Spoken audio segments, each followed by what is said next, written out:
دل کے یہ موسم بائی فاخرہ جبیں لاسٹ ایپیسوڈ۔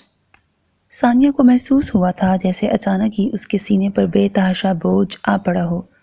کچھ دیر وہ یوں ہی غنودگی میں پڑی رہی، مگر جب یہ احساس بڑھتا ہی گیا تب اچانک اس کی آنکھیں پٹ سے کھل گئی تھیں۔ چند لمحے لگے تھے سوئے ہوئے حواس بیدار ہونے میں، اور پھر جوں ہی شعور پوری طرح جاگا وہ گڑبڑا کے رہ گئی تھی۔ اگلا پل اسے شدید گھبراہٹ سے دوچار کر گیا تھا۔ زارون کا بھاری بازو اس کے سینے پر پڑا تھا اور سر اس کے شانے کو چھو رہا تھا۔ صورتحال کا ادراک ہوتے ہی اس کے پورے جسم میں جیسے کرنٹ دوڑ گیا تھا۔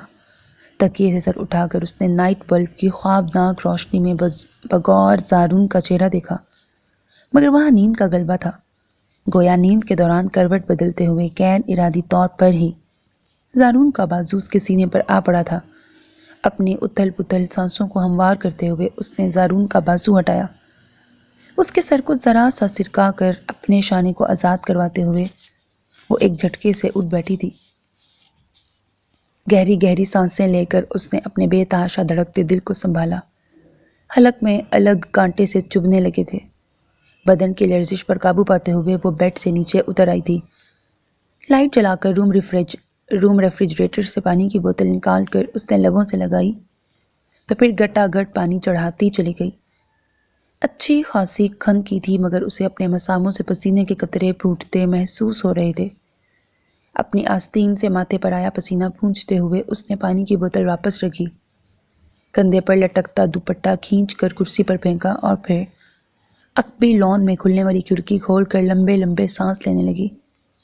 بہت عجیب سی کیفیت ہو رہی تھی اس کی۔ اس کے کنوارے بدن نے پہلی بار کسی مرد کے لمس سے آشنائی حاصل کی تھی، اور مرد بھی کوئی غیر نہیں، اس کا اپنا شوہر تھا۔ مگر پھر بھی اسے یہ سب بہت عجیب لگ رہا تھا۔ ہاں مگر ناگوار نہیں۔ اسے اپنے شانے پر اب بھی گرم گرم سانسوں کی حدت محسوس ہو رہی تھی، اور سینے پہ جیسے ابھی بھی کوئی انجانا بوجھ دھرا تھا۔ اس نے طویل سانسیں لیتے ہوئے چور نگاہوں سے زارون کی طرف دیکھا۔ وہ ابھی بھی اسی زاویے میں سو رہا تھا۔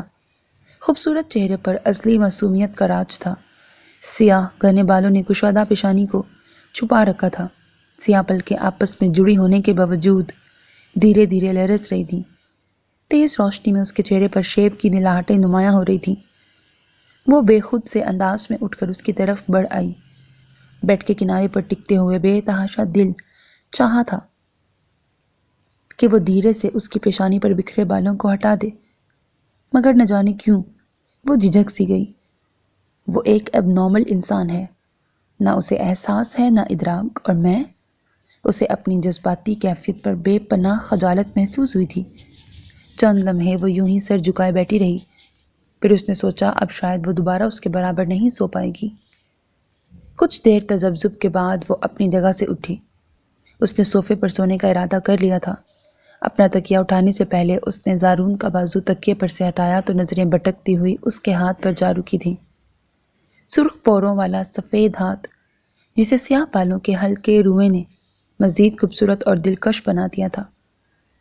اپنا تکیہ اٹھاتے ہوئے اس نے ایک بار پھر اسے دیکھا جو ہنوز غافل پڑا تھا، اور پہلی بار اس تمام عرصے میں پہلی بار اس نے سوچا تھا کاش زارون تم ایسے نہ ہوتے۔ اس کی آنکھوں میں دھند سی اترنے لگی تھی جسے اپنی ہتھیلیوں سے رگڑتے ہوئے اس نے لائٹ بجھا دی تھی۔ ہارون کی طبیعت کچھ ناساز تھی، سو وہ آج بے وقت ہی گھر چلے آئے تھے۔ زارون انہیں کوریڈور میں ہی مل گیا تھا۔ ہیلو بھائیاں۔ ہارون جو اپنی ہی دھن میں آگے بڑھے جا رہے تھے، عقب سے اس کی آواز سن کے ٹھٹک گئے۔ ہیلو، کہاں سے آ رہے ہیں جناب؟ انہوں نے ایک سرسری سی نگاہ اس پہ ڈالی اور بغور اس کا سر تاپا جائزہ لینے پر مجبور ہو گئے۔ وہ ننگے پاؤں تھا، شرٹ کی آستین نہ جانے کس طرح پھٹ کر لٹک رہی تھی، بال گرد آلود اور بکھرے ہوئے تھے۔ وہ اتنا اب نارمل تھا نہیں جتنا اس وقت لگ رہا تھا۔ ہارون کے چہرے پر پھیلی مسکراہٹ یک لخت ہی غائب ہو گئی تھی۔ میں وہ ادھر لان میں تھا، زارون نے بازو جھلاتے ہوئے جواب دیا۔ اماں وزیرہ کہاں ہیں؟ اماں؟ وہ اپنے بال کھجانے لگا تھا، یعنی قطعی لا علمی کا اظہار۔ اشرف؟ انہوں نے وہیں کھڑے کھڑے ملازم کو پکارا، اور یہ پکار بھی کسی دھاڑ سے مشابہ تھی جو یقیناً ثانیہ کے کمرے تک بھی پہنچی تھی۔ وہ اپنی ہی سوچوں میں گم تھی، بری طرح چونک گئی۔ لگتا ہے پھر کسی کی شامت آئی ہے، اس نے دل ہی دل میں سوچا، اور چونکہ شامت بلا وجہ نہیں آتی تھی اس لیے وہ وجہ معلوم کرنے کے لیے ہی اپنے کمرے سے باہر نکلی تھی، مگر لاؤنج کا منظر دیکھ کر وہ دروازے پر ہی رک گئی تھی۔ تینوں ملازم سر جھکائے کھڑے تھے اور ہارون کے غیظ و غضب کا کوئی ٹھکانہ نہیں تھا۔ چہرہ غیر معمولی سرخ ہو رہا تھا اور آنکھیں جیسے برس جانے کو بےتاب۔ ثانیہ کو اس کے لہجے میں غصے کے ساتھ ساتھ دکھ کا عنصر بھی محسوس ہوا تھا۔ میری سمجھ میں نہیں آتا وہ کون سے ایسے کام ہیں جو زارون سے زیادہ اہم ہو سکتے ہیں۔ آپ لوگوں کو تنخواہ کس کام کی ملتی ہے؟ گھاس کھودنی پڑتی ہے؟ باہر کے کام ہیں آپ کے ذمہ؟ یا پھر یہ سارا گھر آپ نے اپنے کندھوں پہ اٹھا رکھا ہے؟ آپ کو یہاں ملازمت دی گئی اس ذمہ داری کے ساتھ کہ زارون جوں ہی کوریڈور کی حد پار کرتا ہے آپ میں سے کوئی نہ کوئی اس کے ساتھ ہو۔ بعض اوقات گیٹ کھلا ہوتا ہے، زارون گیٹ سے باہر جا سکتا ہے، یا خدا نہ خواستہ اسے کوئی اور نقصان پہنچ سکتا ہے۔ آج لاچ کی باڑ سے اس کی شرٹ کا بازو ادھڑ گیا، کل لوہے کی وہ تاریں اس کے بازو کا گوشت ادھیڑ کے رکھ دیں گی، تب کیا کر سکیں گے آپ لوگ؟ 2 ماہ بعد اماں وزیرہ مارکیٹ گئی ہیں اور آپ کی ذمہ داری کا یہ عالم ہے۔ یعنی اگر اماں پوچھ گچھ کرنے کے لیے موجود نہ ہوں تو زارون اس گھر میں لاوارثوں کی طرح پھرتا رہے گا۔ ایک بات کان کھول کے سن لیں، میں ہر معاملے میں ہر کوتاہی برداشت کر سکتا ہوں، لیکن زارون کے معاملے میں کوئی غفلت، کوئی کوتاہی، کوئی لاپرواہی میں ہرگز برداشت نہیں کروں گا۔ یہ میری پہلی اور آخری وارننگ ہے۔ اس کے بعد اگر ایسا کچھ ہوا تو میں کھڑے کھڑے آپ کو نکال باہر کروں گا۔ Now get lost from here۔ تینوں ملازم دم سادھے کمرے سے باہر نکل گئے تھے اور وہ وہیں صوفہ چیئر پہ گر سے گئے تھے۔ کچھ دیر یوں ہی دونوں ہاتھوں میں چہرہ چھپائے خود کو نارمل کرتے رہے اور پھر صوفے کی پشت سے ٹیک لگا کر گہرے گہرے سانس لینے لگے۔ دینو بابا پانی لے کے آؤ، انہوں نے ہلکی سی آواز میں پکارا تھا۔ ثانیہ ان کے لہجے اور انداز میں تھکاوٹ محسوس کیے بنا نہیں رہ سکی تھی۔ ہارون اپنے کمرے میں جانے کے لیے اٹھے تو ثانیہ بھی فوراً وہاں سے کھسک آئی۔ کمرے میں آ کر اسے احساس ہوا کہ اس کی ٹانگیں کانپ رہی تھیں اور ہاتھ سر دھو رہے تھے۔ وہ لاشعوری طور پر خود کو ان ملازمین کی قطار میں کھڑا محسوس کر رہی تھی جنہیں ابھی ابھی زبردست قسم کی جھاڑ پڑی تھی۔ اسے بھی تو اسی مقصد کے لیے یہاں لایا گیا تھا، اور حیرت کی بات یہ کہ ابھی تک اس کی ہر کوتاہی بڑی آسانی اور کمال مہربانی سے نظر انداز کر دی گئی تھی۔ اور اگر جو کبھی مجھے بھی اس قطار میں لا کھڑا کر دیا گیا تو وہ جھرجھری لے کے رہ گئی۔ وہ ایک خوف جو بچپن سے اس کے دل میں پڑا تھا ایک دم سے پورے وجود میں سرایت کر گیا تھا۔ زارون، اس نے کچھ سوچ کر زارون کو پکارا جو اپنے کھلونوں کی الماری کھنگال رہا تھا۔ زارون تمہارے کپڑے بہت خراب ہو رہے ہیں، تم نہا لو، میں تمہارے کپڑے نکالتی ہوں۔ اماں وزیرہ کے انداز میں اس نے کہا تو وہ خلاف توقع بڑی جلدی مان گیا۔ اسے واش روم میں بھیج کر اس نے اس کے کپڑے نکال کے بیڈ پہ پھیلا دیے اور بلند آواز میں زارون کو اطلاع دے کر خود باہر آ گئی۔ کوئی 1 گھنٹے کے بعد زارون باہر نکلا تو وہ چڑ کے رہ گئی۔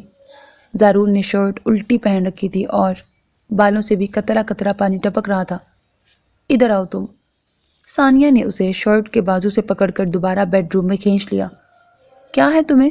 اپنا بازو چھڑاتے ہوئے زارون اس کے انداز پر الجھ گیا تھا۔ ثانیہ نے اسے بگڑتے دیکھ کر فوراً ہی خود پہ قابو پایا اور میٹھے لہجے میں بات کرتے ہوئے اسے بیڈ روم میں لے آئی۔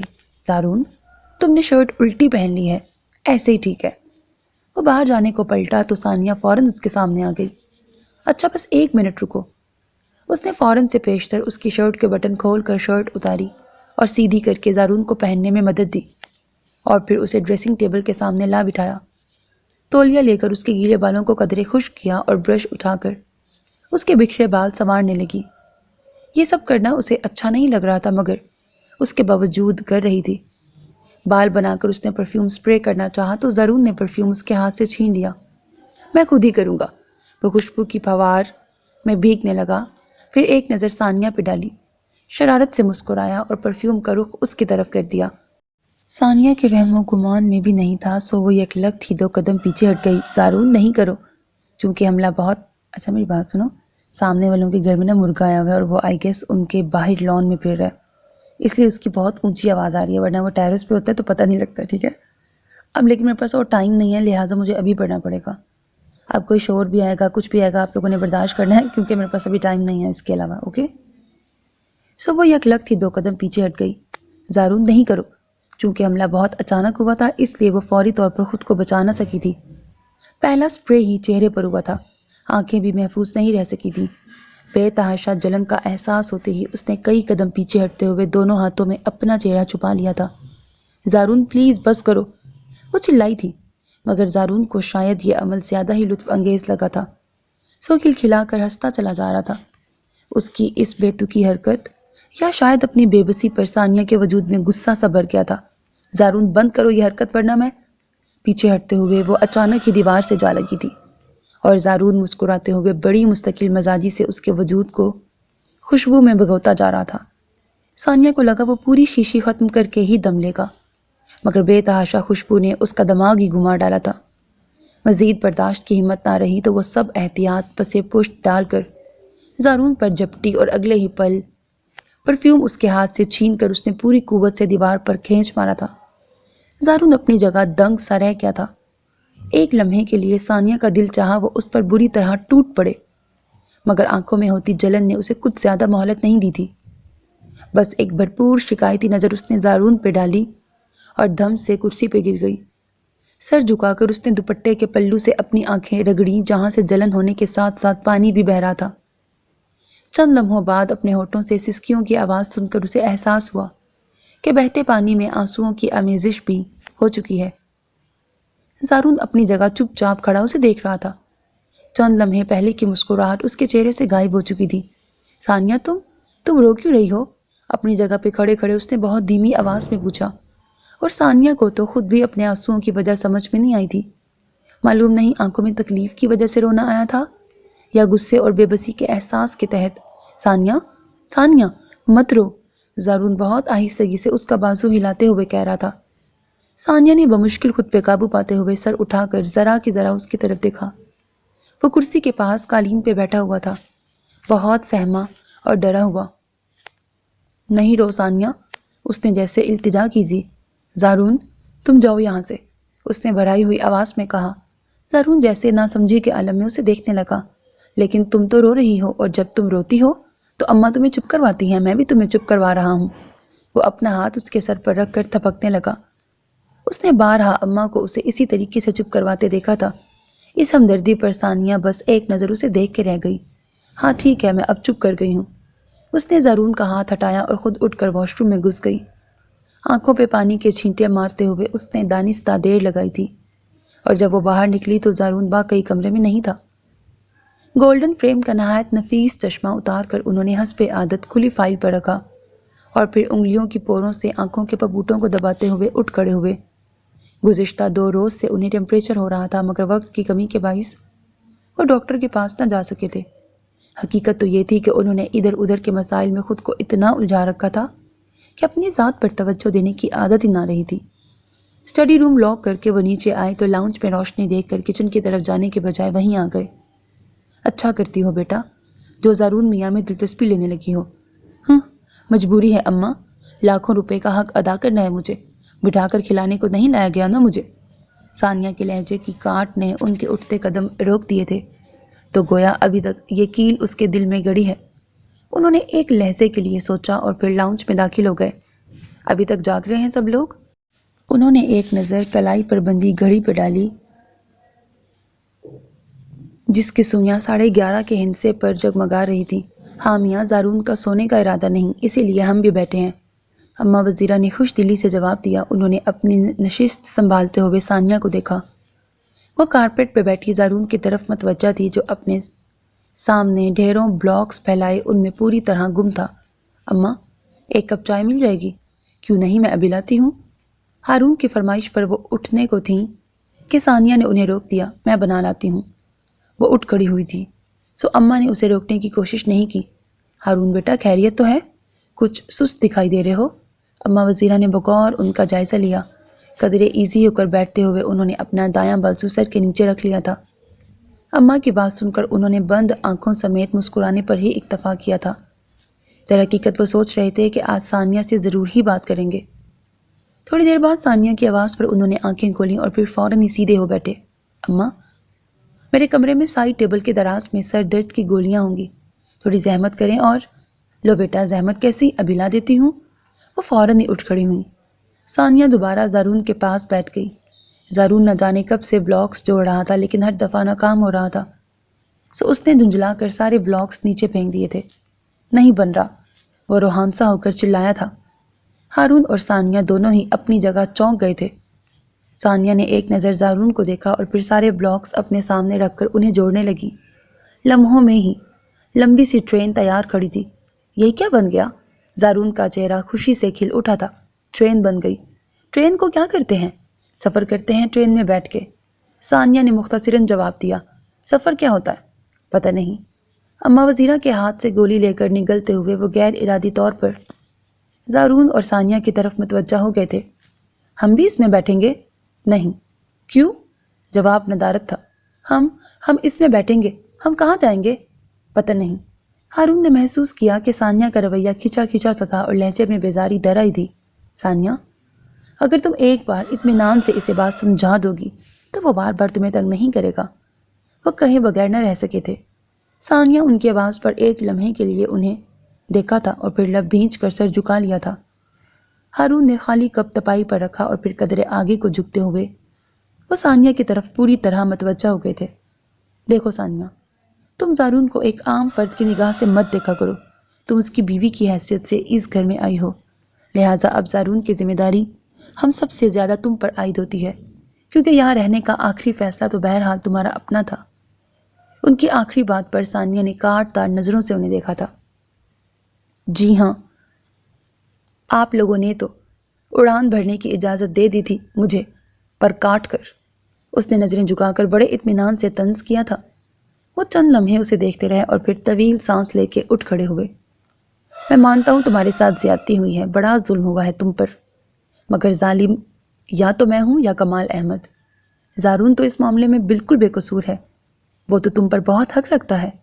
چلو بیوی کی حیثیت سے نہ صحیح انسان ہونے کے ناطے سے تو تم اسے وہ محبت اور چاہت دے سکتی ہو نا جو اس کے لیے بہت ضروری ہے۔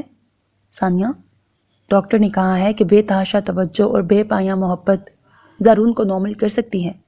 تم اسے اپنی محبت دو اور پھر اس کی آنکھوں میں جھانک کر دیکھنا، اس کی آنکھیں اس محبت کا جواب دیتی ہوئی محسوس ہوں گی۔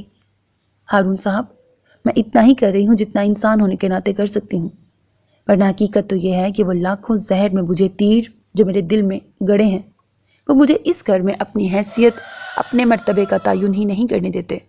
ہارون صاحب، باندی بیوی نہیں بن سکتی اور بیوی خریدی نہیں جا سکتی، تو پھر میرا رتبہ اس گھر میں کیا ہے؟ میں ملازموں کی قطار میں کھڑی ہوں تو زارون سے تعلق مجھے ان سب سے ممتاز کر دیتا ہے۔ میں بیوی بن کر زارون کے برابر کھڑی ہوں تو وہ 8 لاکھ مجھے اس سطح سے نیچے دھکیل دیتے ہیں۔ میں کیا کروں؟ لونڈی بن کر زارون کے قدموں تلے بچ جاؤں یا بیوی بن کر اسے محبت کے آنچل میں سمیٹ لوں؟ آخر کس نظر سے دیکھوں میں اسے؟ ثانیہ لرزتی آواز میں دل کی ساری بھڑاس نکال چلی تھی۔ آنکھیں تھیں کہ برس جانے کو تیار تھیں، خود کو سمیٹنا مشکل ہو رہا تھا، سو وہ فوراً ہی اپنی جگہ سے اٹھ کھڑی ہوئی۔ ہارون جو دریچے میں کھڑے لون میں بکھری رات کی سیاہی کو کھوج رہے تھے، آہٹ کی آواز پر وہ چونک گئے۔ انہوں نے اس کی پوری بات نہایت اطمینان اور توجہ سے سنی تھی۔ ثانیہ، ابھی بیٹھو کچھ دیر، مجھے تم سے کچھ بات کرنی ہے۔ وہ سر میں اٹھتی درد کی لہروں سے بے نیاز ہو کر اس کی طرف پلٹے تھے۔ مجھے آپ کی کوئی بات نہیں سننی۔ اس نے فوراً ان کی طرف سے رخ موڑ لیا۔ وہ ان کے سامنے رونا نہیں چاہتی تھی مگر آنسو گالوں پر پھسلتے چلے گئے تھے۔ اس کے اکھڑ اور خفا خفا سے لہجے پر وہ بے اختیار ہی ہولے سے مسکرا دیے۔ بچوں جیسی باتیں مت کرو، بیٹھ کر آرام سے سنو جو میں کہنے جا رہا ہوں۔ بچوں جیسی باتیں تو بچپن میں نہیں کی تھی، اب کیا خاک کروں گی؟ وہ صوفے پر بیٹھ تو گئی تھی مگر کہے بغیر نہ رہ سکی تھی۔ ہارون اسے ایک نظر دیکھ کے رہ گئے۔ وہ کم عمر تھے مگر حالات و واقعات کو جانچنے اور پرکھنے کی نگاہ عمر رسیدہ ہو چکی تھی، اور ان سے زیادہ کون جان سکتا تھا کہ بچپن میں بڑھاپا اوڑھنے والوں کے وجود میں کتنی حسرتیں پنپتی ہیں اور کتنی خواہشیں گھر کرتی ہیں۔ وہ دونوں ہاتھ پشت پر باندھے ثانیہ تک آئے، کچھ لمحے زارون کو دیکھتے رہے جس کی آنکھوں میں نیند پوری طرح سما چکی تھی، پھر اسے اس کے کمرے تک پہنچا آئے۔ اماں وزیرہ پہلے ہی جا چکی تھی، سو وہ بہت اطمینان کے ساتھ اس کے سامنے بیٹھے اور ساری بات کھول کر اس کے سامنے رکھ دی۔ وہ کبھی بے یقینی سے انہیں دیکھتی رہی، کبھی انگلیاں چٹکاتے ہوئے اپنے آپ میں الجھتی رہی۔ تم اگر کہتی تو میں کمال احمد سے ایک ایک پائی وصول کر لیتا، مگر مصیبت یہ ہے کہ میں انہیں زبان دے چکا ہوں اور پھر کمال احمد پر ہی کیا موقوف چند اور لوگ بھی ایسے ہیں جنہیں میں نے کچھ رقم بطور قرض دے رکھی ہے، یہ جانتے ہوئے بھی کہ وہ یہ رقم مجھے واپس کرنے کی استطاعت نہیں رکھتے۔ تم اسے میری کمزوری ہی سمجھ سکتی ہو، کیونکہ اپنے سامنے کسی بھی پھیلے ہوئے ہاتھ کو خالی لوٹا دینا میرے لیے ممکن نہیں، وہ بھی اس صورت میں کہ روپے میرے پاس موجود ہوں۔ اور یوں بھی ثانیہ، اگر تم غور کرو تو تمہیں معلوم ہوگا کہ ہمارے معاشرے میں بعض لوگ غربت و افلاس کے ہاتھوں اس قدر بے بس اور مجبور ہو گئے ہیں کہ اگر میں کسی غریب کے گھر کا دروازہ کھٹکھٹاتا تو وہ زارون کی حالت سے باخبر ہوتے ہوئے بھی اپنی بیٹی اس سے بیاہنے پر راضی ہو جاتے، کیونکہ ان کی بیٹی اچھا کھائے، اچھا پہنے اور ایک محفوظ پناہ گاہ میں رہے۔ لہٰذا ایسی صورت میں کوئی فرد اتنا بیوقوف نہیں ہو سکتا کہ وہ کسی لڑکی کے حصول کے لیے لاکھوں کی رقم ڈبو دے۔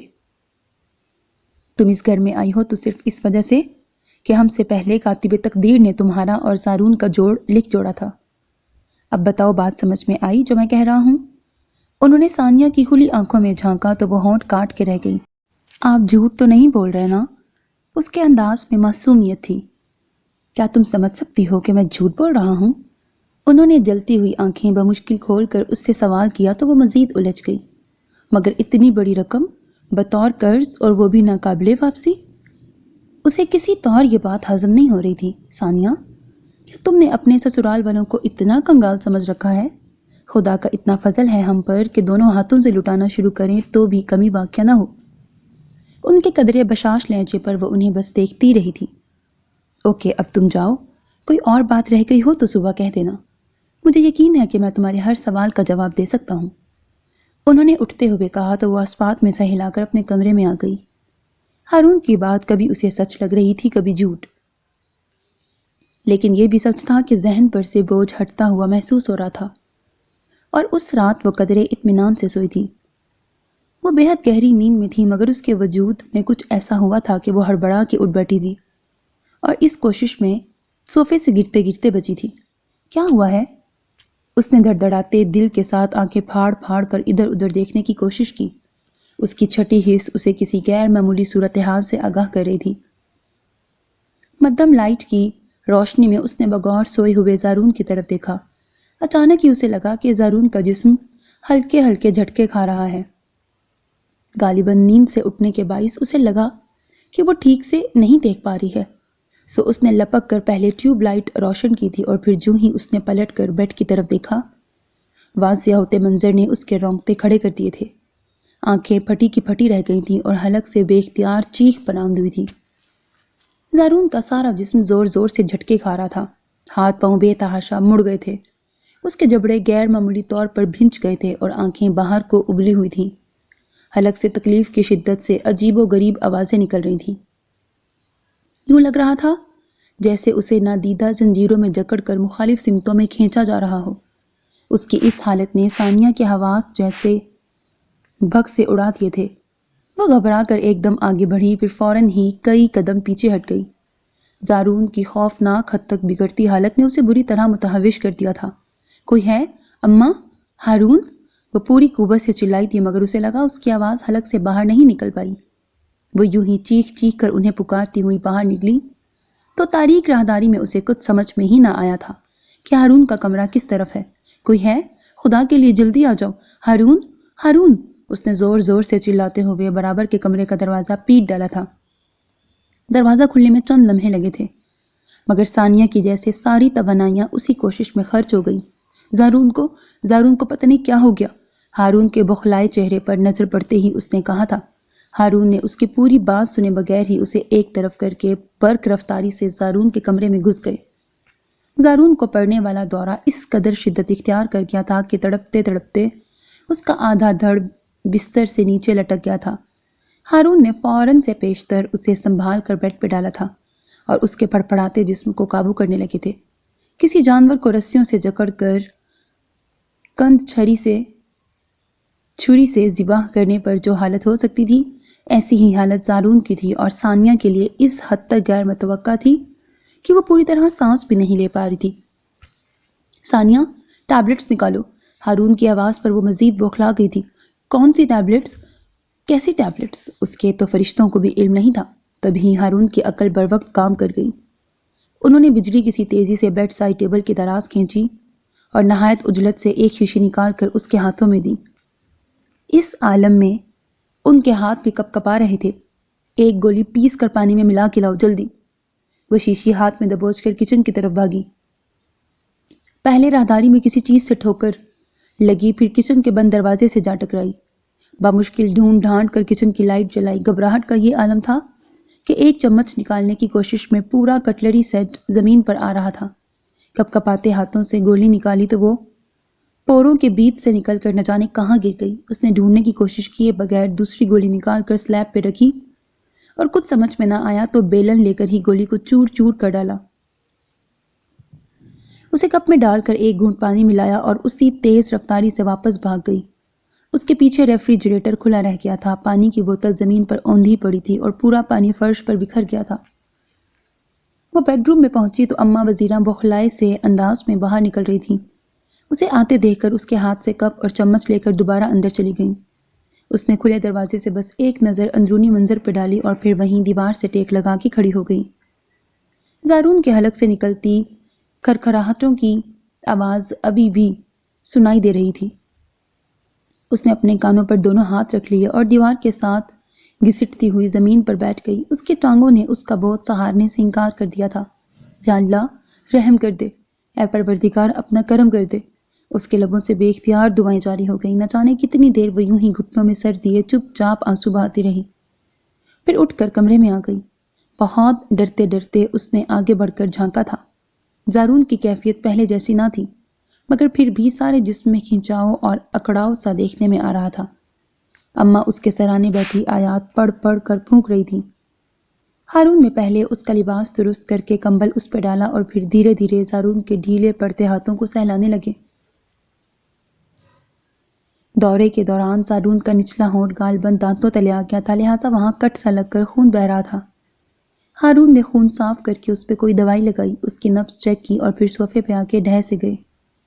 اپنی پیشانی کو مسلتے ہوئے انہیں اپنی حالت قابل رحم سی لگی تھی۔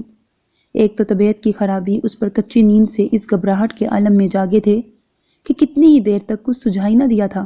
اس پر زارون کی حالت نے ان کے ہاتھ پاؤں مزید پھلا دیے تھے۔ چند لمحے بعد انہوں نے سر اٹھا کر زارون کو دیکھا۔ وہ بے سود لیٹا ہوا تھا۔ پھر وہ ثانیہ کی طرف متوجہ ہو گئے جو پریشان اور متفکر چہرہ لیے کرسی پر ٹکی ہوئی تھی۔ ثانیہ، مجھے زارون کے پاس رکنا پڑے گا، تم ساتھ والے کمرے میں جا کے سو جاؤ۔ ان کی بات سن کر اس کی نگاہیں زارون کے چہرے پر جم گئی تھیں۔ He will be all right۔ پہلے بھی ایسا ہو جاتا ہے کبھی کبھار، صبح تک ٹھیک ہو جائے گا۔ اماں آپ بھی آرام کریں، میں ہوں زارون کے پاس۔ انہوں نے بڑے سبھاؤ کے ساتھ ان دونوں کو وہاں سے اٹھانا چاہا تھا۔ ثانیہ نے اپنی جگہ سے اٹھنا چاہا لیکن پھر جھجک کر وہیں بیٹھ گئی۔ اس افراتفری میں اس کا دوپٹہ نہ جانے کہاں رہ گیا تھا۔ اس نے طائرانہ نظر پورے کمرے میں ڈالی تو دوپٹہ وہیں صوفے پر پڑا نظر آیا جہاں وہ سو رہی تھی اور جہاں اس وقت ہارون براجمان تھے۔ ہارون نے اس کی نظروں کے تعاقب میں دیکھا اور پھر دانستہ اٹھ کر بیڈ کی دوسری طرف جا کر ریفریجریٹر سے پانی کی بوتل نکالنے لگے۔ ثانیہ نے اٹھ کر اپنا دوپٹہ کھینچ کر کندھے پر ڈالا اور اماں کے ساتھ ہی کمرے سے باہر آ گئی۔ اماں وزیرہ کو بھی ثانیہ نے اسی کمرے میں بلا لیا تھا۔ بقیہ رات آنکھوں میں کٹی تھی۔ کبھی آنکھ لگی بھی تو عجیب و غریب ڈراؤنے قسم کے خواب آ کر ڈراتے رہے۔ رات کی کسی آخری گھڑی میں وہ سوئی تھی لیکن اس کے باوجود جلد ہی آنکھ کھل گئی تھی۔ اماں وزیرہ پہلے ہی اٹھ چکی تھیں۔ وہ بیڈ سے اترتے ہی سیدھی زارون کے کمرے کی طرف بڑھی تھی۔ ہارون اسی کمرے میں نماز پڑھ رہے تھے۔ وہ دروازے ہی سے زارون کو سوتا دیکھ کر واپس آ گئی۔ اماں حسب معمول کچن میں مصروف ہو گئی تھی۔ میں تو رات کو ڈر ہی گئی تھی اماں، زارون کی حالت دیکھی نہیں جا رہی تھی۔ رات کی سچویشن کا سوچتے ہی وہ کانپ سی گئی تھی۔ ہاں تمہاری موجودگی میں تو شاید پہلا دورہ پڑا ہے اسے۔ اماں نے بسکٹ اور چائے کا کپ اس کے سامنے رکھا۔ لیکن ہم نے تو اس بچے کے ایسے ایسے دکھ دیکھے ہیں کہ خدا کسی دشمن کو بھی نہ دکھائے۔ انہوں نے اپنے لیے کپ میں چائے ڈالی اور اس کے سامنے آ بیٹھی۔ 7-8 سال تک تو بالکل بھلا چنگا تھا، پھر ایک روز بخار نے آ لیا۔ سب لوگ یہی سمجھے کہ معمولی بخار ہے، 2-4 نہیں تو 6-8 دنوں بعد اتر جائے گا۔ ڈاکٹر کو دکھایا، دوائیاں دیں، لیکن بخار تو ایسا چمٹا کہ لگا بچے کی جان لے کے ہی چھوڑے گا۔ ہسپتال میں داخل کروا دیا گیا زارون کو۔ ڈاکٹر بھی پریشان تھے، بغیر کسی بیماری کے اتنا طویل المیعاد بخار نہ دیکھا نہ سنا۔ کوئی 6-8 ماہ بعد بخار میں کمی آنے لگی۔ زارون ہاسپٹل سے گھر آ گیا۔ سبھی خوش تھے کہ اچانک رات کو ایسا ہی دورہ پڑ گیا، اور اتنی شدت کہ اللہ میری توبہ۔ کچھ لوگ تو سورہ یاسین پڑھنے لگے کہ بس اب وقت آخر ہے۔ ایک بار پھر ہسپتال لے کے بھاگے، وہاں ساری رات وقفے وقفے سے دورے پڑتے رہے۔ آخری دورہ تو 3-4 گھنٹے تک رہا۔ اس کے بعد اس کو کچھ ہوش نہ رہا۔ 1 مہینہ بے ہوشی کے عالم میں گزرا۔ پھر آنکھ کھولی تو نہ سن سکتا تھا نہ بول سکتا تھا۔ حالت ایسی تھی جیسے چند ماہ کا بچہ ہو۔ یہاں ڈاکٹروں نے جان لڑا دی مگر اس کی زبان نہ ہلی۔ پھر بڑے صاحب زارون کو باہر لے گئے۔ وہاں کئی مہینے علاج ہوتا، علاج سے بالکل ٹھیک ہو گیا، لیکن جب دورے پڑتے ہیں تو کئی ماہ تک اسی بچپن کی کیفیت میں رہتا ہے۔ بیگم صاحبہ تو اسی غم میں قبر میں جا پڑی۔ میں تو کہتی تھی سب کالے جادو کا کرشمہ ہے۔ کئی تعویذ پلا کر دیکھے مگر شفا دینا تو رب سونے کے ہاتھ میں ہے نا، نہیں معلوم اس کے کاموں میں کیا مصلحت ہے۔ بیماری تو چلی گئی، یہ دورے پڑنا بند ہو جائیں تو بالکل ٹھیک ہو جائے گا۔ ڈاکٹر کہتے تھے اس کی شادی کر دو تو وہ ٹھیک ہو جائے گا۔ بڑی اذیت ہوتی ہے اسے دیکھ کر۔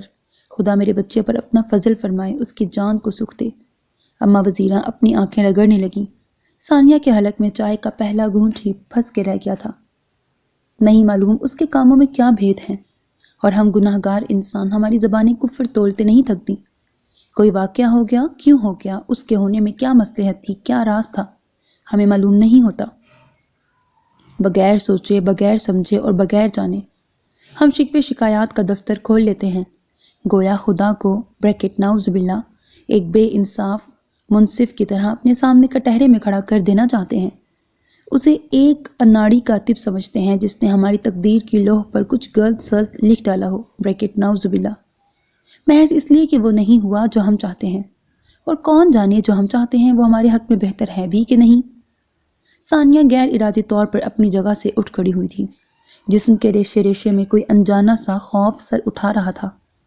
اس کا دل اپنے کردہ اور نہ کردہ گناہوں پر توبہ استغفار کی تسبیح کرنے لگا تھا۔ وہ ہمیشہ انسان سے خوف زدہ ہوتی رہی تھی، آج پہلی مرتبہ خدا کی خدائی سے دل کانپا تھا۔ اماں نے اسے اٹھتے دیکھ کر سوالیہ نظروں سے دیکھا، تب ہی دینو بابا چلے آئے۔ ڈاکٹر علی آئے ہیں، ان کے لیے چائے بنا دیں، اور ثانیہ بی بی کو صاحب بلا رہے ہیں۔ انہوں نے سلام کرتے ہوئے ان دونوں کو پیغام دیا اور اس کے اسبات میں سر ہلاتے ہی واپس پلٹ گئے۔ جب تک میں چائے بناتی ہوں تم اپنا حلیہ درست کر لو، ڈاکٹر علی ہارون کے دوست ہیں، پہلی دفعہ تمہیں دیکھیں گے۔ اماں وزیرہ کے کہنے پر وہ کمرے میں آ گئی اور پھر حلیہ قدرے ٹھیک کر کے اماں کے ساتھ ہی زارون کے بیڈ روم میں گئی تھی۔ بس اب یہ سکون سے سوئے گا، اسے ڈسٹرب مت کیجیے گا۔ ایک طویل اور بھرپور نیند اس کے لیے بہت ضروری ہے۔ وہ غالباً انجیکشن لگا کر ہٹے تھے۔ ارے واہ اماں، آپ تو ہمیں بس چائے کے کپ پر ہی ٹرکھانا چاہتی ہیں، جبکہ ہم تو ناشتے کی آس میں بھوکے ہی چلے آئے ہیں۔ انہوں نے ہنستے ہوئے اماں سے کہا، جبکہ نظریں ان کے عقب میں کھڑی ثانیہ پر جا رکی تھیں۔ یہ ثانیہ ہے، ہارون نے فوراً ہی تعارف کروایا۔ ماشاءاللہ، زارون تو ہم سے بھی زیادہ خوش قسمت نکلا۔ انہوں نے پلٹ کر ہارون سے کہا تو وہ بے ساختہ مسکرا دیے۔ علی کی حال ہی میں شادی ہوئی ہے، ہارون نے ثانیہ سے کہتے ہوئے علی کے جملے کی وضاحت کی۔ ویسے ثانیہ بھابی، اس گھر میں میرا ایک دوست رہتا ہے ہارون، اس کی کوئی خیر خبر ہے آپ کو؟ اپنا سامان باکس میں رکھتے ہوئے علی نے بڑی سنجیدگی سے پوچھا تو وہ حیرت سے ہارون کو دیکھنے لگی، جو علی کی بات پر زیر لب مسکرا رہے تھے۔ اب وہ بھلا اس بات کا کیا جواب دیتی کہ جس کا پوچھ رہے تھے وہ سامنے ہی تو بیٹھا تھا۔ مانا کہ دوست بن کر ہم سے ملنا انہیں گوارا نہیں، مگر مریض بن کر ہمارے پاس آنے میں کوئی قباحت تو نہیں۔ میں آنا چاہ رہا تھا مگر وقت ہی نہیں مل سکا، ہارون نے فوراً وضاحت کی۔ صاحب، وقت تو ہر انسان کے پاس ایک جیسا ہی ہوتا ہے، یعنی 24 گھنٹے، اور اپنے لیے وقت ملتا نہیں، نکالنا پڑتا ہے۔ ہاں، یہ اور بات کہ تم نے زندگی کے ہر ضروری اور غیر ضروری معاملات میں اپنی ذات کو سب سے آخر میں رکھ چھوڑا ہے۔ And this is not fair Haroon, انسانی زندگی اتنی عذرا نہیں ہوتی۔ شاید تمہیں احساس نہ ہو مگر بہرحال تمہاری ذات بہت سے لوگوں کے لیے بہت اہم ہے۔ ڈاکٹر علی کی بات پر ثانیہ نے ہارون کو دیکھا۔ ان کی بے ترتیب سانسوں سے اندازہ لگایا جا سکتا تھا کہ ان کی طبیعت کس حد تک خراب ہو چکی ہے۔ اس پر رات بھر جاگنے کی وجہ سے آنکھوں کی سرخی بے تحاشا بڑھ گئی تھی۔ وہ ابھی تک رات کے ملگجے سے شلوار سوٹ میں تھے جس کے کف الٹے ہوئے تھے۔ اور گریبان کے چند بٹن کھلے ہوئے تھے۔ ثانیہ نے کبھی انہیں اس بے ترتیب حلیے میں نہیں دیکھا تھا۔ چلیے ذرا اپنے بیڈ روم میں لگے ہاتھوں آپ کا چیک اپ بھی ہو جائے۔ ڈاکٹر علی نے ہارون کو اٹھنے کا اشارہ کیا اور دروازے کی طرف بڑھ گئے۔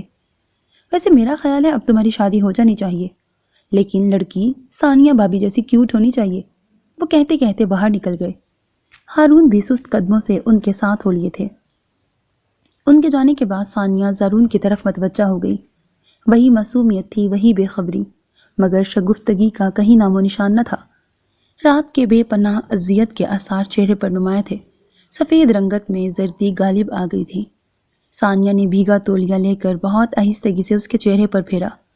نچلے ہونٹ پر خون کی پپڑی سی جم گئی تھی۔ اسے بہت نرمی سے صاف کرنے کے بعد اس نے دوبارہ مرہم لگا دیا۔ زارون ذرا سا کسمساتے ہوئے کر رہا تھا۔ وہ ہاتھ روک کر اسے دیکھنے لگی، مگر وہ دوبارہ بے سدھ ہو چکا تھا۔ ثانیہ غیر ارادی طور پر اسے دیکھے گئی۔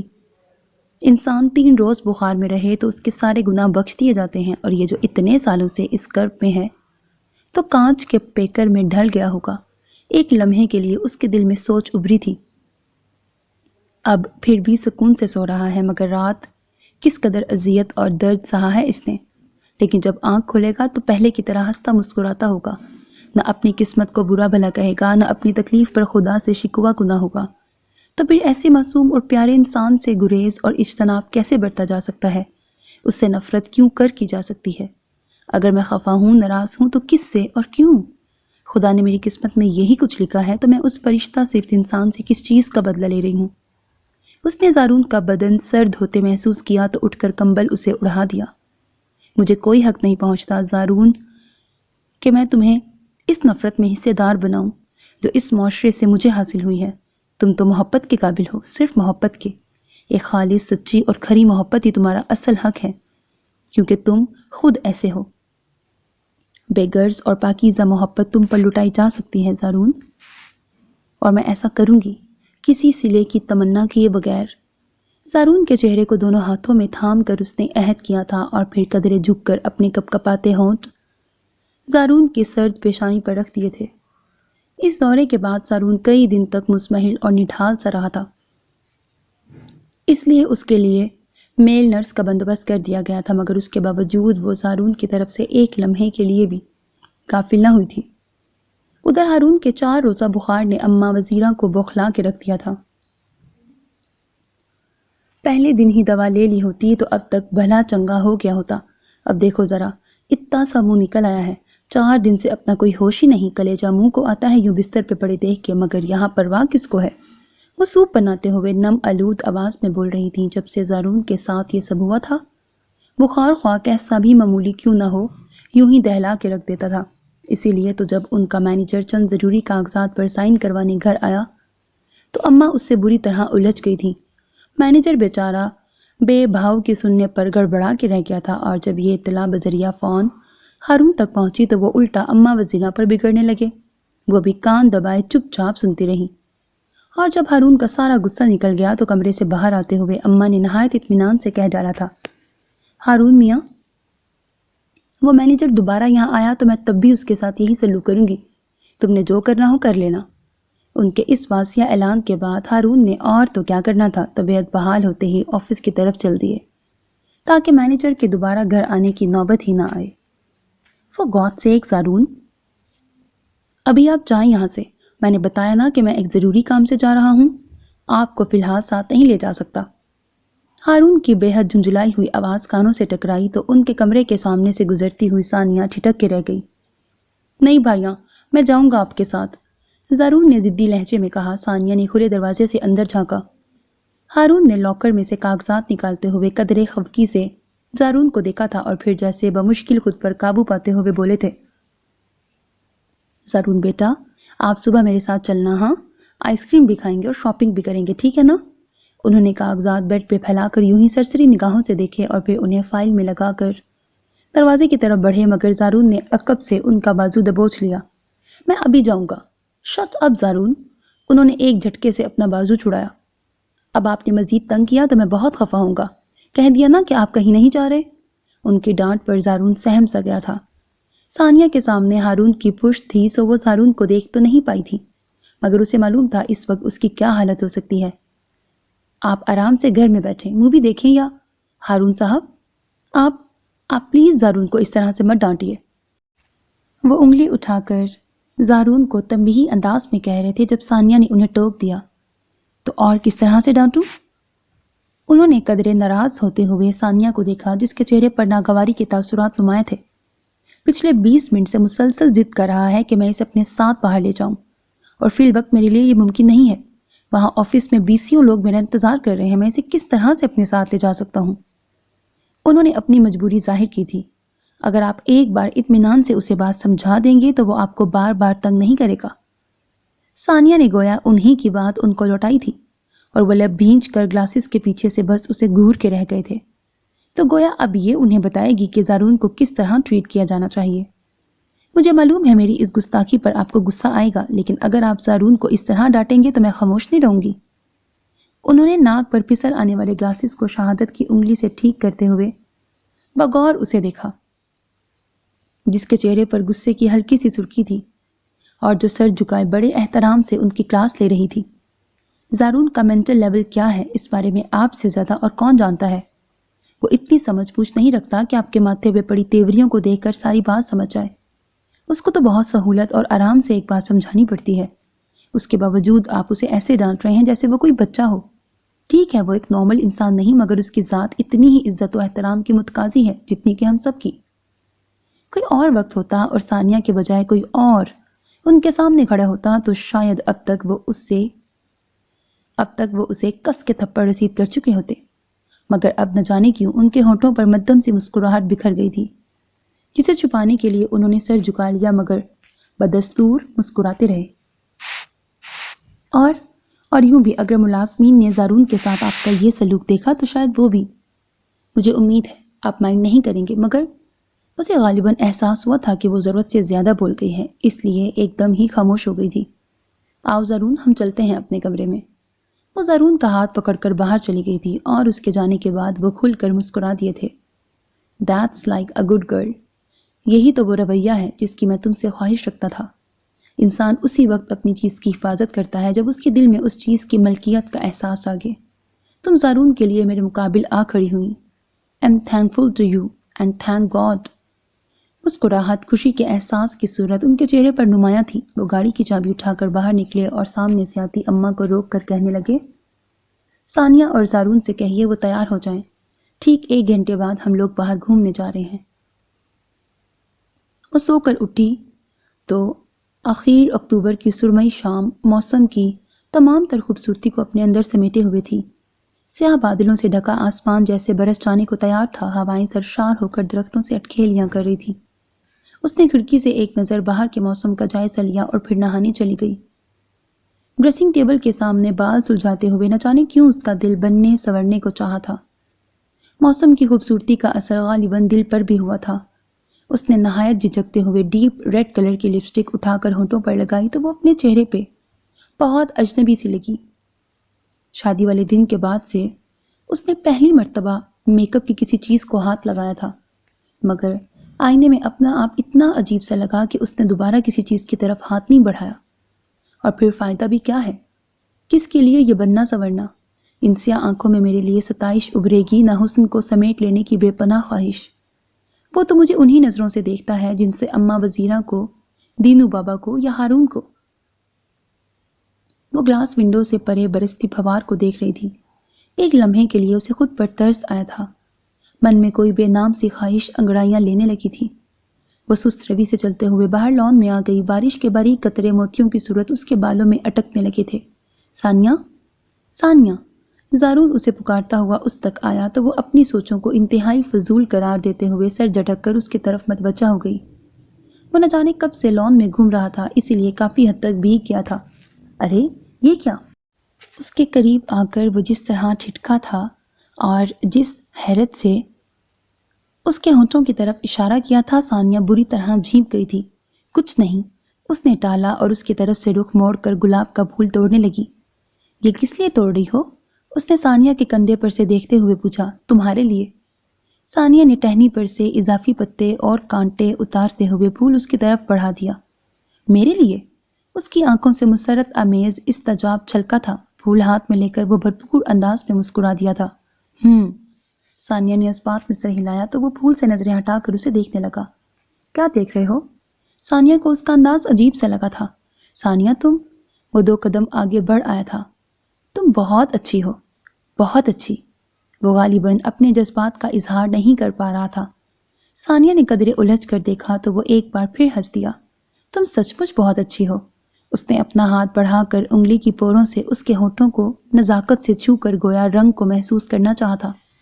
اس کا انداز بہت معصوم، بہت بے ضرر تھا، مگر آنکھیں، تم اسے اپنی محبت دو اور پھر اس کی آنکھوں میں جھانک کر دیکھنا، اس کی آنکھیں تمہیں اس محبت کا جواب دیتی ہوئی محسوس ہوں گی۔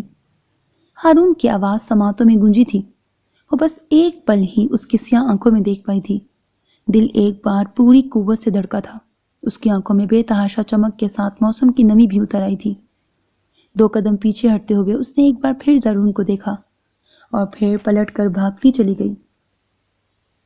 اس کے پیچھے لان میں تنہا کھڑا زارون بارش میں بھیگتے ہوئے اپنی شفاف آنکھوں سے کبھی ثانیہ کو دیکھ رہا تھا اور کبھی ہاتھ میں پکڑے گلاب کو۔ تم بہت اچھی ہو ثانیہ۔ گلاس ونڈو میں کھڑی ثانیہ نے اپنی بے ترتیب سانسوں کو ہموار کرتے ہوئے زارون کو بڑبڑاتے دیکھا تھا اور پھر کھڑکی سے سر ٹکا کر کھل کے مسکراتی تھی۔ جس شخص نے صدیوں پیاس کا ذائقہ چکھا ہو، اسے سیراب ہونے کے لیے سمندر بھر پانی کی ضرورت نہیں ہوتی، وہ قطرے میں ہی کلزم تلاش کرتا ہے۔ ثانیہ بھی زارون کی ذرا سی توجہ پا کر ہواؤں میں اڑنے لگی تھی۔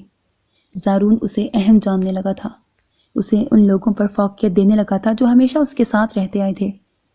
وہ گھنٹوں اس کے پاس بیٹھ کے باتیں کرتا رہتا، وہی بےتکی سی باتیں جن کا نہ سر ہوتا تھا نہ پیر، معنی اور مطالب سے آری باتیں، مگر ثانیہ کو ان باتوں میں دلچسپی محسوس ہونے لگی تھی۔ اسے کوفت محسوس ہوتی تھی، نہ بیزاری۔ اس روز وہ اسٹڈی روم میں کچھ کتابیں دیکھ کر باہر نکلی تو اماں وزیرہ لاؤنج میں صوفے پر اونگ رہی تھی۔ اماں، زارون کدھر ہے؟ اس نے وہیں ریلنگ پر جھکے جھکے پوچھا۔ معلوم نہیں بیٹا، شاید باہر لان میں ہے۔ ذرا دیکھیے تو، صبح سے صرف دودھ پی رکھا ہے، دوپہر کے کھانے میں تو ابھی وقت ہے۔ میرا خیال ہے میں اس کے لیے فروٹ چاٹ بنا دیتی ہوں، آپ پلیز اسے بلا دیجیے۔ اچھا بیٹا۔ وہ اٹھ کر لان میں آ گئیں۔ وہاں زارون مالی سے کہہ کر رنگ برنگے پھولوں کا گلدستہ بنا رہا تھا۔ لیکن بیٹا، اس کا کیا کرو گے؟ مالی بابا نے گلدستہ اس کے ہاتھ میں دیتے ہوئے پوچھا۔ ثانیہ کو دوں گا۔ اس کے فوری جواب پر مالی بابا اور اماں بے اختیار ہنس دیے تھے۔ ماشاءاللہ، بڑی ہی نیک دل بچی ہے، بڑے حوصلے اور صبر والی۔ زارون میاں کا تو بہت خیال رکھتی ہے۔ اماں وزیرہ کے دل میں ثانیہ کے لیے محبت کا ایک سمندر ٹھاٹھے مار رہا تھا۔ بس آپا وزیرہ، اللہ جس کے دل میں چاہے رحم ڈال دے، ورنہ کیا بچی کا دل نہیں چاہتا ہوگا کہ زارون میاں بھلے چنگے ہوتے، اس کے دکھ سکھ کے سانجھی ہوتے، اس کے لیے کما کے لاتے، مگر آفرین ہے وہی انسانیت کا حق ادا کر دیا ثانیہ بی بی نے۔ مالی بابا کے لہجے میں ثانیہ کے لیے ستائش تھی۔ اماں وزیرہ بھی ان کی ہاں میں ہاں ملاتی واپس آ گئیں۔ اماں، ثانیہ کہاں ہے؟ زارون اپنے بیڈ روم سے باہر آ رہا تھا۔ وہ اسٹڈی روم میں ہے بیٹا، اماں نے بتایا تو وہ دب دب سیڑھیاں چڑھتا گیا۔ اماں کچن میں آ گئیں اور وہاں ثانیہ کو مصروف دیکھ کر سر پہ ہاتھ مار کے رہ گئیں۔ اے لو، مجھے خیال ہی نہیں رہا کہ تم یہاں ہوگی۔ زارون بیچارہ تمہیں ڈھونڈنے اوپر گیا ہے، جاؤ تم ذرا اس کی بات سن لو۔ انہوں نے چھری اور سیب اس کے ہاتھ سے لے لیا۔ ثانیہ، ثانیہ، وہ سنک میں ہاتھ دھو رہی تھی جب زارون نے اسے زور زور سے آوازیں دینا شروع کر دی۔ آ رہی ہوں بھائی۔ وہ فوراً ہی کچن کے دروازے تک آئی۔ ثانیہ، وہ گلدستہ سامنے کرتے ہوئے چہکا تھا۔ ارے یہ کہاں سے لیا؟ وہ پرمسرت حیرت کے ساتھ آگے بڑھی۔ یہ میں نے تمہارے لیے، وہ کہتے ہوئے سیڑھیاں اترنے کے لیے آگے بڑھا اور پھر ایک دم چھٹک گیا۔ آنکھیں جھپک جھپک کر ثانیہ کو دیکھا اور پھر پہلی سیڑھی پر قدم رکھنے کے بعد دوبارہ رک گیا۔ ثانیہ، اس کی آواز میں گھبراہٹ سی تھی۔ کیا بات ہے زارون؟ دوپٹے کے پلو سے ہاتھ خشک کرتی ثانیہ چونک گئی۔ اس کی ہوشیار نظروں نے اتنے فاصلے سے بھی زارون کے بے رنگ ہوتے چہرے کو جانچ لیا تھا۔ زارون کی سپاٹ نظریں کسی غیر مرئی نقطے پر جم گئی تھیں اور ان سے چھلکتا ہر تاثر لمحہ بلمحہ غائب ہوتا چلا جا رہا تھا۔ زارون، زارون کیا ہو رہا ہے تمہیں؟ وہ اس کی طرف لپکی تھی۔ اس کی آواز پر زارون لمحہ بھر کے لیے روحان سے انداز میں چلایا تھا۔ ثانیہ، ثانیہ، زارون کے جسم نے ہلکی سی جھرجھری لی تھی۔ ثانیہ بجلی کسی تیزی سے درمیانی فاصلہ عبور کرتی سیڑھیوں تک پہنچی تھی، مگر پھر بھی اسے دیر ہو چکی تھی۔ زارون کے جسم نے زور سے 2-4 جھٹکے کھائے تھے اور اگلے ہی لمحے وہ لہراتا ہوا سیڑھیوں پہ گرا تھا اور لڑکتا چلا گیا تھا۔ زارون کے ساتھ ساتھ ثانیہ کی فلک شگاف چیخوں نے گویا گھر کے در و دیوار کو ہلا کے رکھ دیا تھا۔ زارون! اس نے متحوش ہو کر آخری سیڑھی پر ساکت و صامت پڑے زارون کو جھنجھوڑ ڈالا تھا۔ ہائے میں مر گئی! زارون کے سر سے بھل بھل بہتے سرخ خون کو دیکھ کر اماں وزیرہ نے اپنا آپ پیٹ لیا تھا۔ اماں یہ کیا ہو گیا؟ اماں کچھ کریں، کسی کو بلائیں۔ زارون! اس کے سر سے بہتے خون کو اپنے دوپٹے سے روکنے کی کوشش کرتے ہوئے وہ پاگلوں کی طرح چیخی تھی۔ اس کا رنگ دھلے لٹھے کی مانند سفید پڑ گیا تھا، ہونٹ بے رنگ ہو گئے تھے۔ اماں وزیرہ نے رو پیٹ کر گھر کے ملازمین کو اکٹھا کر لیا تھا۔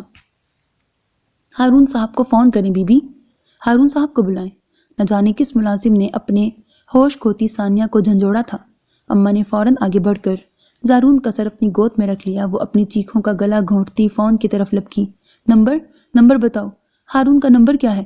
ریسیور ہاتھ میں لے کر وہ بے دم ہوتی ہوئی گھٹنوں کے بل بیٹھ گئی تھی۔ دینو بابا نے نہ جانے کہاں سے ڈھونڈ کر اس کے سامنے ایک کارڈ رکھ دیا۔ اس نے ہاتھ کی پشت سے آنسوؤں سے لبریز آنکھوں کو رگڑتے ہوئے نمبر پڑھا۔ بے تحاشا گھبراہٹ اور اچانک پڑنے والی آفتاب نے اسے اس طرح ہراساں کیا ہوا تھا کہ بے جان انگلیاں بٹن پریس کرنے میں بھی ناکام ہو رہی تھی۔ لائیے بی بی میں ملاتا ہوں۔ کسی ملازم نے ریسیور اس کے ہاتھ سے لے لیا تھا۔ وہ ریسیور اس کے ہاتھ میں دے کر خود دوبارہ زارون کی طرف بھاگی تھی جسے صوفے پر لٹا دیا گیا تھا۔ بہتے خون نے اس کے چہرے اور شرٹ کو بھی لال کر ڈالا تھا۔ اماں وزیرہ اس پر جھکی دوپٹے سے اس کا چہرہ پونچھ رہی تھی۔ دینو بابا متواتر پانی کے چھینٹے منہ پہ ڈال رہے تھے مگر اس کے وجود میں ہلکی سی بھی جنبش نہ ہوئی تھی۔ پیچھے ہٹ جائیں، پیچھے ہٹ جائیں، کسی اجنبی نے اچانک ہی دھاوا بول دیا تھا۔ اماں اور ثانیہ کو پیچھے ہٹاتے ہوئے ملازم کی مدد سے زارون کو اٹھا کے باہر کھڑی گاڑی میں ڈالا۔ میں ساتھ جا رہا ہوں بی بی، ہارون صاحب کو بتائیے گا ڈاکٹر علی کے ہاسپٹل میں لے جا رہے ہیں۔ نہایت عجلت میں اطلاع دیتا ہوا یہ اشرف تھا جس نے بروقت اپنی عقل کا استعمال کرتے ہوئے ساتھ والے گھر سے مراد صاحب کو بلایا تھا۔ میں بھی ساتھ جاؤں گی۔ وہ ننگے پاؤں پیچھے بھاگی تھی کہ دینو بابا نے اسے تھام لیا۔ ثانیہ بیٹا، ہارون میاں کا انتظار کر لیں۔ وہ ان کی بات سنے بغیر باہر لپکی تھی مگر تب تک گاڑی فل سپیڈ سے گیٹ کراس کر چکی تھی۔ اماں! اس نے انجانے خدشوں سے نڈھال ہوتے ہوئے اماں کے کندھے پہ سر رکھا تو پھر پھوٹ پھوٹ کے روتی چلی گئی۔ ہارون گاڑی تیزی سے گھر کی طرف بھگائے جا رہا تھا جب مراد صاحب کی کال اس نے موبائل فون پر ریسیو کی اور پھر گھر جانے کے بجائے راستے ہی سے اس نے گاڑی کا رخ ڈاکٹر علی کے ہاسپٹل کی طرف موڑ دیا تھا۔ ان کے اندرونی اضطراب کا اندازہ اس بات سے بخوبی لگایا جا سکتا تھا کہ جب وہ کئی سگنل توڑ کر ہاسپٹل تک پہنچے تو ایک گاڑی سے ٹکر ہونے کے بعد ان کی گاڑی کی ہیڈ لائٹس ٹوٹ چکی تھیں۔ اشرف اور مراد صاحب انہیں کوریڈور میں ہی مل گئے تھے۔ ڈاکٹر علی کی بدولت تمام کارروائی مکمل کر کے زارون کو آئی سی یو میں لے جایا جا چکا تھا۔ بند دروازے کے پیچھے معلوم نہیں کیا ہو رہا تھا۔ وہ اپنی پیشانی مسلتے ہوئے وہیں بینچ پر ٹک گئے تھے۔ ان کا دل جیسے ایک جگہ ٹھہر گیا تھا۔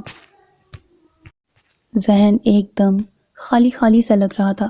ہاسپٹل کا سرد سا ماحول ان کے اعصاب کو منجمد کیے دے رہا تھا۔ تقریباً 2.5-3 گھنٹے کے جان لیوا انتظار کے بعد ڈاکٹر علی نے ڈاکٹر بختیار کے آفس میں قدم رکھا تو ہارون برق رفتاری سے اٹھ کر ان کے سامنے آ کھڑے ہوئے تھے۔ ڈاکٹر علی کا چہرہ اترا ہوا تھا اور انہوں نے ہارون کو دیکھتے ہی نظر چرا لی تھی۔ علی؟ زارون؟ ان کی آنکھوں میں بے شمار سوال ابھرے تھے۔ ہزارہا اندیشوں میں امید کا ٹمٹماتا ہوا چراغ ان کی آنکھ میں روشن تھا۔ ڈاکٹر علی خاموشی سے ان کے پاس سے گزرے اور پانی کا گلاس اٹھا کر لبوں سے لگا لیا۔ علی، میں تم سے زارون کا پوچھ رہا ہوں۔ انہوں نے تڑپ کر علی کا بازو پکڑ کر اپنی طرف گھمایا تھا۔ ڈاکٹر علی چند لمحے ان کے چہرے پر امید اور نا امیدی کے یکساں تاثرات کو دیکھتے رہے اور پھر دھیرے سے نفی میں سر ہلا دیا۔ ہم چاہنے کے باوجود اسے نہیں بچا سکے۔ علی نے بہت ہولے سے پھونک مار کر اس ٹمٹماتے چراغ کو بجھایا تھا جس کے بعد اندھیرا یکلخت ہی بڑھ گیا تھا۔ علی؟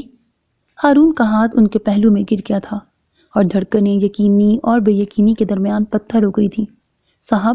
صاحب، زارون بھائی ہمیں چھوڑ گئے۔ اشرف نہ جانے کدھر سے آیا تھا اور روتے ہوئے ان کے وجود سے لپٹ گیا تھا۔ وہ ایک دم لڑکھڑا کر کرسی پہ گر سے گئے تھے۔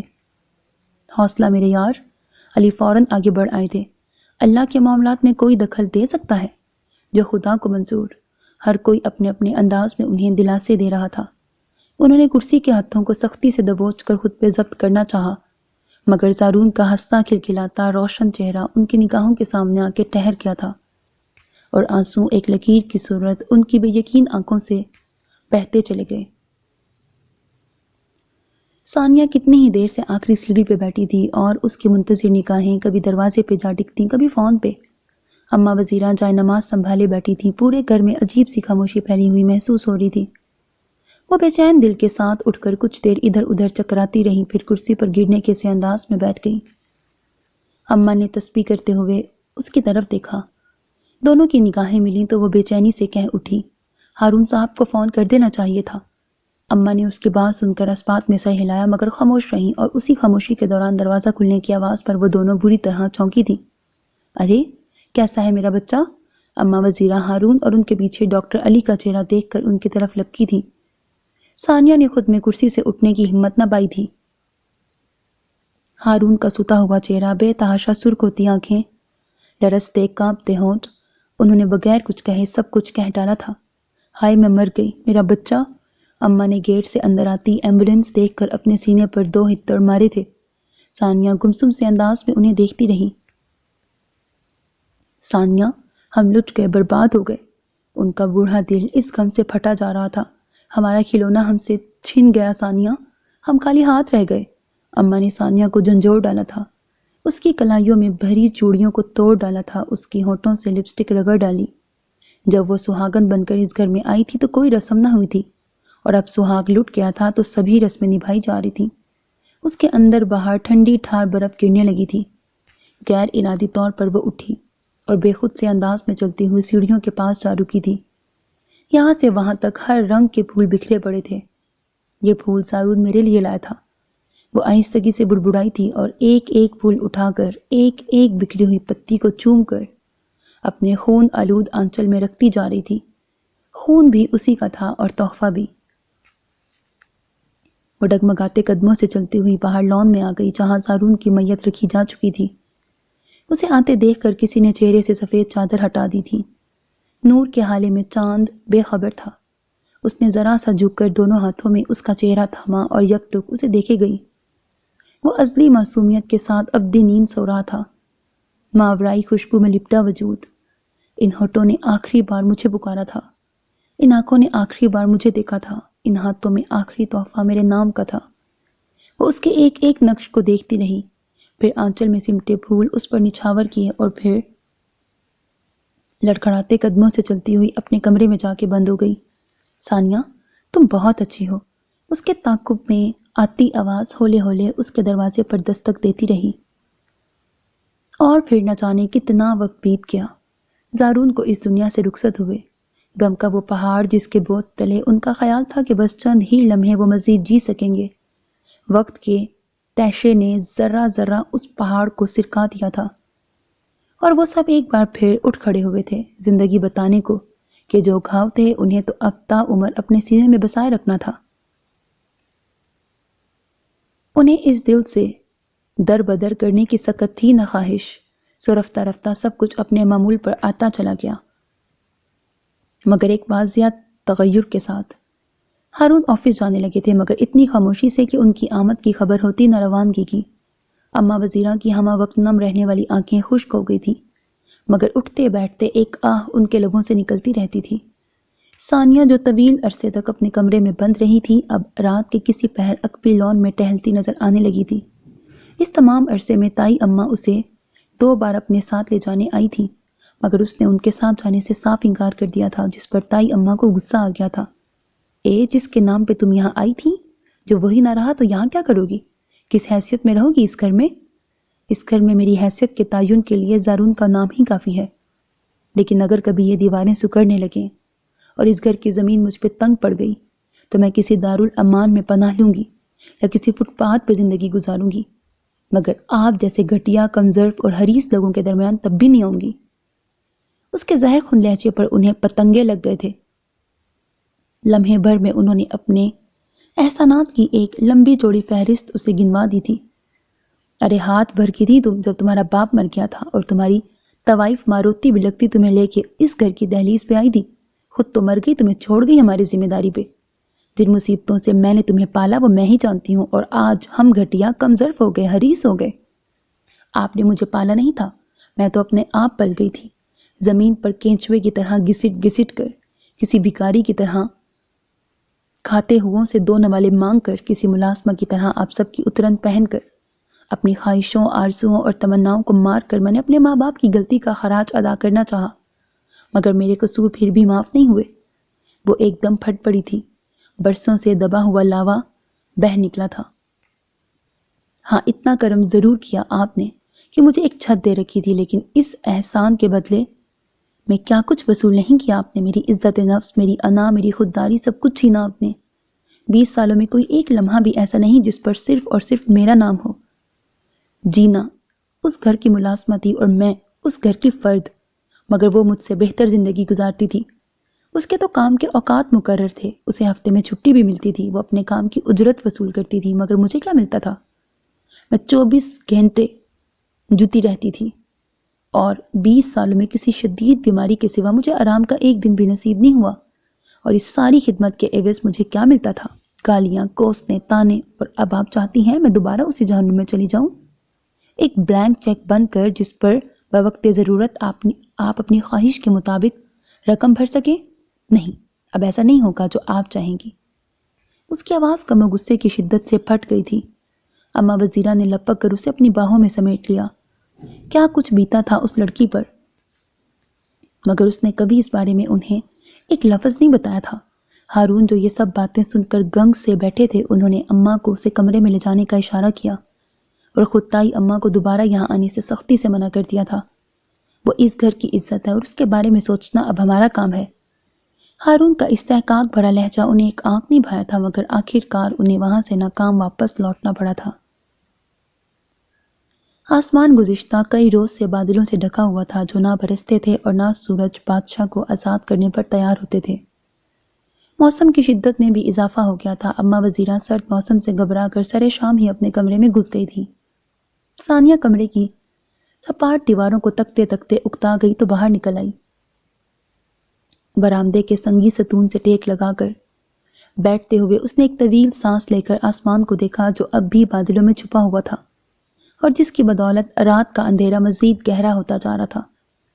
میرا وجود ایک بے کنار صحرا میں ڈھل چکا ہے، اور میں اپنی ہتھیلیوں پر اپنے ہی وجود کو سجائے باد سرسر کے حوالے کر رہی ہوں۔ اے پروردگار، اور تو کچھ نہیں چاہیے، بس چھت بھر آسمان اور آنگن بھر زمین، اور تو کچھ نہیں چاہیے، کچھ بھی نہیں۔ خنک ہوا اس کے چہرے سے آ کر ٹکرائی تھی، وہ ذرا سا چونک گئی۔ بوندا باندی شروع ہو چکی تھی، اور لون ہلکی پھوار میں بھیگ رہا تھا۔ بارش کے ننھے ننھے قطرے درختوں کے چوڑے پتوں سے ٹکرا کر خفیف سا شور پیدا کر رہے تھے۔ اس نے ایک نظر بھیگتے ہوئے گیٹ پر ڈالی، اور پھر برآمدے کی سیڑھیاں اتر کر گیٹ وے پر آ گئی۔ نم آلود ہوا کی خنکی میں شدت تھی، مگر اس کے باوجود بہت بھلی لگ رہی تھی۔ مٹی کی خوشبو میں رچی بسی پھولوں کی مہک کو محسوس کرتے ہوئے وہ گیٹ تک آئی تو چوکیدار بھاگ کر وہاں آیا تھا۔ اس کے اشارے پر گیٹ کھولتے ہوئے چوکیدار کے چہرے پر حیرت در آئی تھی، مگر وہ بولا کچھ نہیں تھا۔ وہ چپ چاپ گیٹ سے باہر آ گئی۔ نہ جانے کیوں ذہن اور دل اس وقت آزادی کے خواہاں ہو رہے تھے۔ چار دیواری اسے کھلنے لگی تھی، سو وہ یوں ہی چپ چاپ اس طویل اور خاموش سڑک پر چلتی رہی۔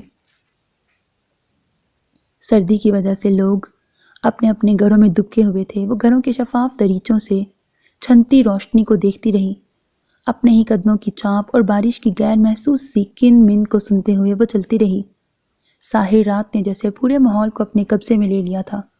تبھی سامنے سے ایک گاڑی آئی تھی۔ ہیڈ لائٹس کی تیز روشنی چند سیکنڈ کے لیے اس کے وجود کو روشنی میں نہلا گئی تھی۔ اس نے سڑک کے کنارے پر ہو کر گاڑی کو گزر جانے دیا اور خود آگے ہی آگے بڑھتی رہی تھی۔ وہ ذہنی طور پر اس قدر غیر حاضر تھی کہ عقب میں گاڑی کے رکنے، دروازہ کھلنے اور بند ہونے کی آواز کو سن ہی نہ پائی۔ چونکی تو اس وقت جب کوئی اس کے ساتھ قدم سے قدم ملا کے چلنے لگا تھا۔ آپ؟ اس نے گردن موڑ کر برابر چلتے ہارون کو دیکھا تو ٹھٹک گئی۔ الیکٹرک پول کی زرد روشنی میں اس نے بغور ان کے بالوں میں اٹکے بارش کے باریک قطروں کو دیکھا تھا۔ ثانیہ، تم یہاں کیا کر رہی ہو، اور پھر اس موسم میں؟ ثانیہ نے پلٹ کر دیکھا، وہ یقیناً کافی دور نکل آئی تھی۔ اس نے کوئی جواب دیے بغیر موڑ کاٹ لیا تھا۔ چند لمحوں بعد وہ دونوں نہر کے پل پر سے گزر رہے تھے۔ پانی کی سطح سیاہ تھی مگر لہروں کا ہلکا ہلکا شور پرسکوت فضا پر غیر محسوس سے شکنوں کا جال بچھا رہا تھا۔ ثانیہ، تم زارون سے محبت کرنے لگی تھی، ہے نا؟ کوٹ کی جیبوں میں ہاتھ ڈالتے ہوئے ہارون نے ثانیہ کے جھکے ہوئے سر کو دیکھ کر پوچھا تھا۔ میرا خیال ہے ہم سبھی اس سے محبت کرتے تھے۔ تمہیں اس کے جانے کا بہت دکھ ہوا ہے نا؟ انہوں نے اس کی سیدھی اور شفاف مانگ پر نظریں جما دیں۔ آپ اس چڑیا کی کیفیت کا اندازہ لگا سکتے ہیں جس کی آنکھوں کے سامنے اس کا بچہ مر گیا ہو۔ اس نے رک کر ان کی آنکھوں میں دیکھا تھا جہاں ہلکی سی دھند کا پہرا تھا۔ ہارون ثانیہ پر سے نظریں ہٹا کر سامنے دیکھنے لگے تھے۔ وہ اس دنیا میں نہیں مگر ہمارے دلوں میں ہمیشہ رہے گا۔ تم نے اپنے بارے میں کیا سوچا ہے؟ ایک گہرا سانس خارج کرتے ہوئے انہوں نے قدم بڑھائے تھے۔ قسمت کبھی بھی میری سوچوں کی محتاج نہیں رہی ہارون صاحب۔ اسے جو کرنا ہو وہ کر گزرتی ہے۔ اس بات سے بے نیاز ہو کر کے میں کیا چاہتی ہوں۔ اس کی نظریں بے اختیار ہارون کی طرف اٹھ کر جھک گئی تھیں۔ قریب سے کوئی گاڑی گزری تھی اور ثانیہ کا آخری جملہ اس شور میں دب کے رہ گیا تھا۔ وہ چلتے ہوئے ایک ریسٹورنٹ کے سامنے پہنچ گئے تھے۔ یہاں موسم اور ہلکی بارش سے بے نیاز لوگوں کی وجہ سے کافی ہلچل اور رونق سی محسوس ہو رہی تھی۔ ہارون اسے ساتھ لے کے اندر چلے آئے۔ باہر کی نسبت اندر کا ماحول کافی گرم تھا۔ انہوں نے کھڑکی کے پاس والی میز سنبھالی تھی۔ کافی کا آرڈر دے کر وہ اس کی طرف متوجہ ہوئے۔ اپنی ہتھیلی پر چہرہ رکھے وہ باہر کے ماحول میں پوری طرح گم تھی، اس ماحول سے قطعاً لاپرواہ اور بے نیاز ہو کر جس میں وہ بیٹھی تھی۔ انہوں نے اس کی نظروں کے تعاقب میں باہر دیکھنا شروع کر دیا۔ دکانوں کے شوکیسوں اور نیون سائن سے پھوٹتی روشنی کی کرنیں گیلے فٹ پاتھ پر منعکس ہو رہی تھیں، جہاں ایک بوڑھی فقیر عورت دن بھر کی ریزگاری گن رہی تھی۔ ثانیہ، انہوں نے اچانک ہی کسی فیصلے پہ پہنچتے ہوئے دو ٹوک انداز میں اسے پکارا تو وہ چونک کر انہیں دیکھنے لگی۔ تمہیں یاد ہے ایک بار تم نے کہا تھا میں اس گھر میں ہمیشہ کے لیے رہنے کا فیصلہ کر چکی ہوں۔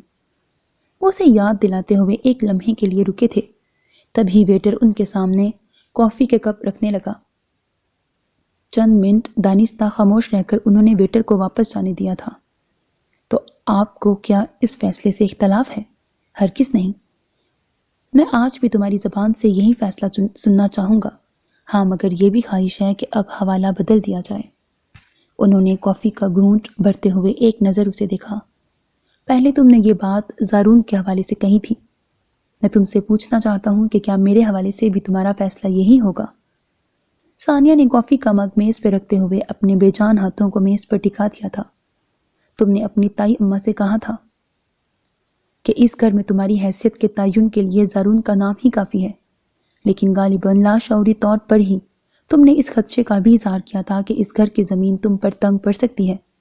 میری شدید خواہش ہے ثانیہ کہ تم میرے نام سے اس گھر میں اپنی حیثیت کا تعین کرو۔ انہوں نے باہر تیز ہوتی بارش سے نظر ہٹا کر اسے دیکھا۔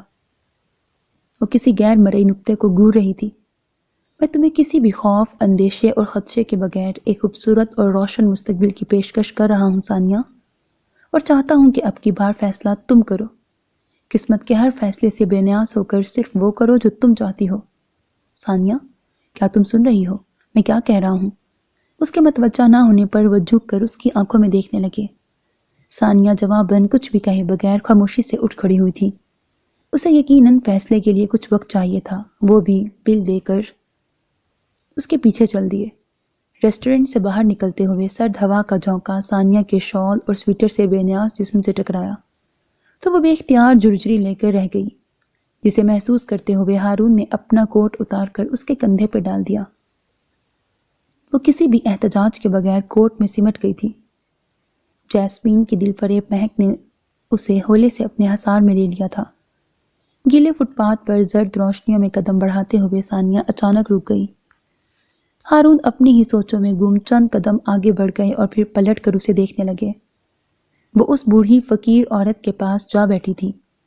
کوٹ کی جیب سے استحقاق بھرے انداز میں والیٹ نکال کر کھولتے ہوئے اس نے کتنے ہی سرخ اور سبز نوٹ نکال کر اس بوڑھی عورت کے ہاتھ پہ رکھ دیے تھے۔